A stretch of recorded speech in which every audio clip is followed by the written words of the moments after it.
basically we have system software and application softwares. Third category is utility software. So system software is what? For example, the software that requires computer to start for the first time, that is system software.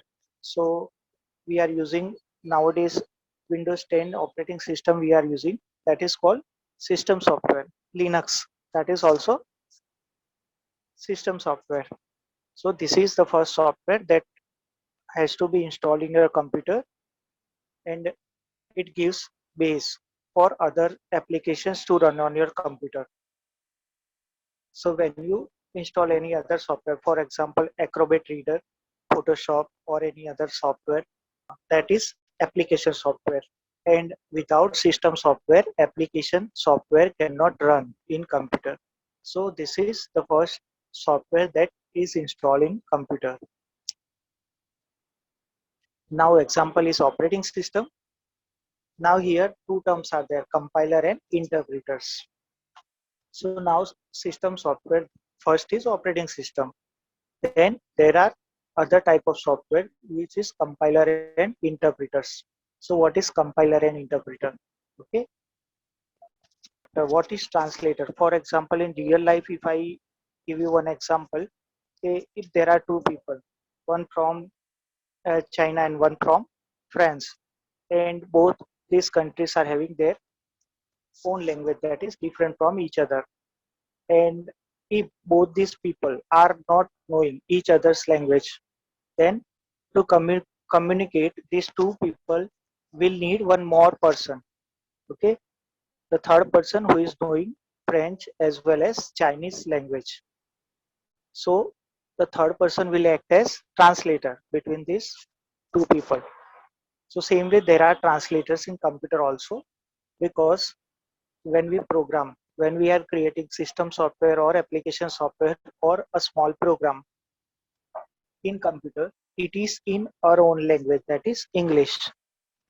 And code of this software or program is executed by computer. Computer is not able to understand our own natural language. So at that time, our code has to be transformed into machine readable code, that is called binary code. So this translator is performing that task. The language in which our source code, that is program, is translated is also called machine or binary language. For your information, the binary language consists of only two symbols, that is 0 and 1. That is why it is called binary language, because it consists of only two symbols. Then the transform code is later executed to obtain the desired result. That means when your program is being executed, when your program runs on your computer, it gives you output. For example, if you are using calculator, if you are adding two numbers, then you are getting result of that.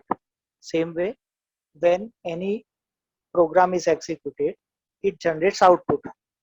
And before generating output, one more software is used, that is called compiler. So translator first translate natural language code into machine readable code, and then compiler compiles that program. What is compilation? To check whether the program is correct or not. Okay, that is the function of compiler. So if there are any errors in your program, then compiler gives that error message, and after modifying the program and by making it error free, we can run that program and get the output in computer. Now then comes application software. The application software, for example, which applications we are using? Word processing, Microsoft Word, then presentation, that is PowerPoint, designing, Photoshop or Paint, or for calculation, for example, calculator. So there are so many. Even your game software is also application software if you are playing any game after installing it on your computer. So that is application software. So now see the hierarchy. So this is the base. The first thing, that is hardware. On hardware, there is a system software installed. Okay, this is the second layer, and on the outermost layer there are application software. So on hardware, first system software must be there, then only this application software can be installed and run on your computer. Now, popular computers. So there are two types of computer, digital and analog computers. Now, what is there? What we have discussed, that computer operate on binary digit, that is 0 and 1, and if we give instruction in any other language, that is translated into these zeros and ones. Now afterwards we are going to see how that code is translated into binary code. So we will take one example also. Since these computers use 0 and 1, so both these are digits. Okay, these are numbers, digits, so we call it digital computer. Analog, and in analog computers, it uses linear combination of voltage, amplitude, or current frequency instead of digits, and these are called analog computers. And there are hybrid computers also, wherein it uses both these systems, digital as well as analog computer technology. That is called hybrid computer. Now the first one example of computer, that is personal or desktop computer. So this is a personal computer, that we call it desktop computer also, and it comes into microcomputer category. Okay, this is microcomputers category. Then comes laptop computers. So laptop computer is called portable. What is portable? Because it provides you portability, you can carry it anywhere and you can use it. Features of laptop are, it is portable, that is it can be carried anywhere and we can use computing, and it is lightweight also. It requires less space compared to desktop computers. It is having thin screen, it operates on battery, so it does not require continuous power supply like our mobile phone.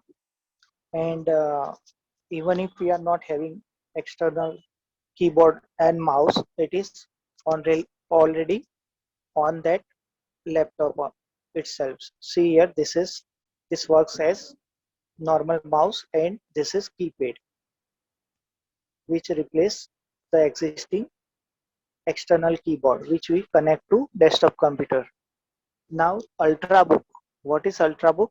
It is a computer technology which uses high power low voltage processors which are very powerful, and it uses low voltage, okay, in terms of power supply, and it gives long battery life.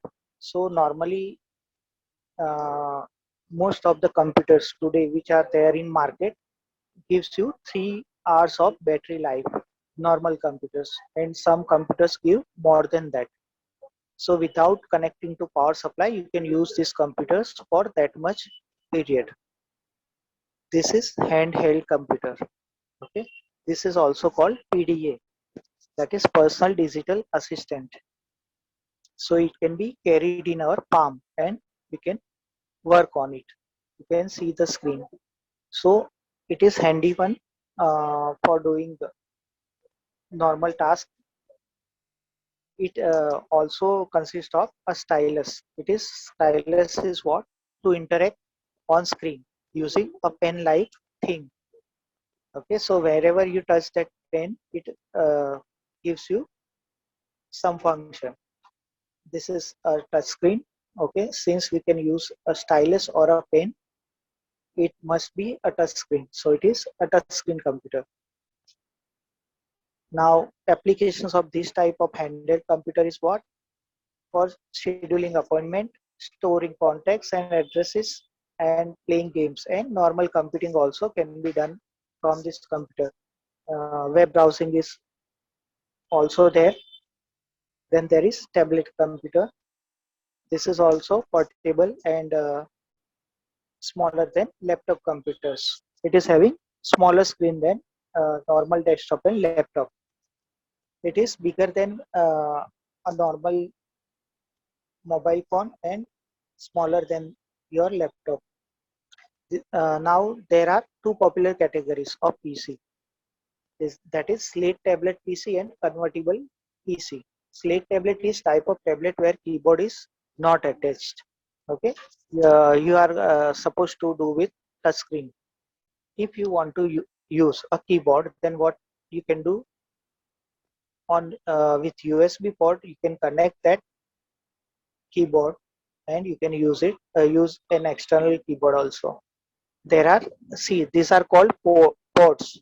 So this is VGA port to give output of the screen to any other output device like any other computer screen or in your television set. This is headphone connector. So there are different ports also. This is called PORT. Then comes wearable computers. So nowadays smart watches are there, which gives you facility like receiving a call or calling to a number or using WhatsApp or internet like that from directly from your wrist. So these are kind of wearable computers which you are wearing and using its feature of computing. These are tiny computer devices that are worn by the wearer. The wearable computers are small and lightweight because since we are carrying it on our body throughout the day, it has to be lightweight. So, few examples are like bracelet, pendant, spectacles, and rings.